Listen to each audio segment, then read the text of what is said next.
Chapter 3. The Survivor.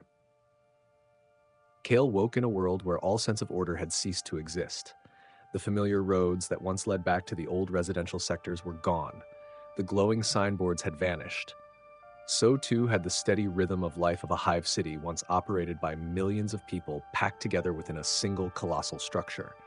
What remained were collapsed corridors, layers of architecture piled atop one another like crushed corpses, and an atmosphere thick with the stench of smoke, blood, and scorched metal that clung deep within the lungs. Kael did not know how long he had been walking since the moment the explosion tore the habitation block apart, sweeping his family away in a single breath. Time here was no longer measured in hours or days, but in heartbeats and the hunger gnawing at his insides. Every step carried a sense of dizziness, as if the world were still trembling from the catastrophe, or perhaps it was he who had never truly regained his footing. At first, he only tried to hide. He crept through narrow, lightless maintenance passages where flickering emergency lights reflected off shattered pipes, where the cold, damp air burned his lungs with every breath. Kael avoided light, avoided sound, avoided all signs of life, because anything still alive in this place could kill him, or worse, turn him into a means of survival for itself. The first groups of survivors he encountered no longer resembled human beings. They wrapped broken pieces of armor around their bodies, wielded crude weapons fashioned from metal bones and snapped saw blades, their eyes hollow like those of starving beasts. They did not ask questions. They did not negotiate. When they saw him, they scented him like predators, judging his weight, his strength, his capacity to resist, not to help, but to decide whether he was worth killing or robbing. The first time he was attacked, Kael did nothing but run.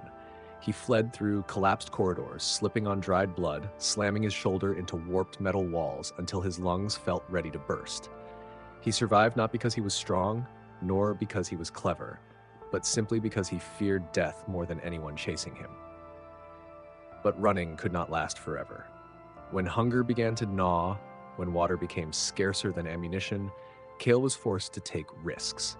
He scavenged among the corpses strewn beneath the collapsed levels, at first daring only to search those long dead, bodies cold and stiff, eyes sunken, stripped of any scent of life.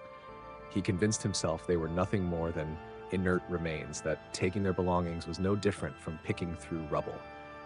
But that line was thinner than he had imagined. Once, he found a man still breathing, pinned beneath a warped steel plate, clouded eyes pleading in his final moments. The man grabbed Kael's wrist, murmuring something without sound. For an instant, Kael hesitated, because some part of him still wanted to believe he had not yet fully become the kind of monster this world was producing. Then, footsteps echoed in the distance, and survival instinct prevailed. Kael tore his hand free, leaving the man with his desperate stare, seized the ration pouch and rusted knife at his waist, and ran. The weak cries behind him were quickly swallowed by distant explosions and inhuman roars. After that, everything became easier, terrifyingly so. He learned to move through darkness without making a sound, to judge a person by their gait and breathing alone, to distinguish the weak, the desperate, and the truly dangerous.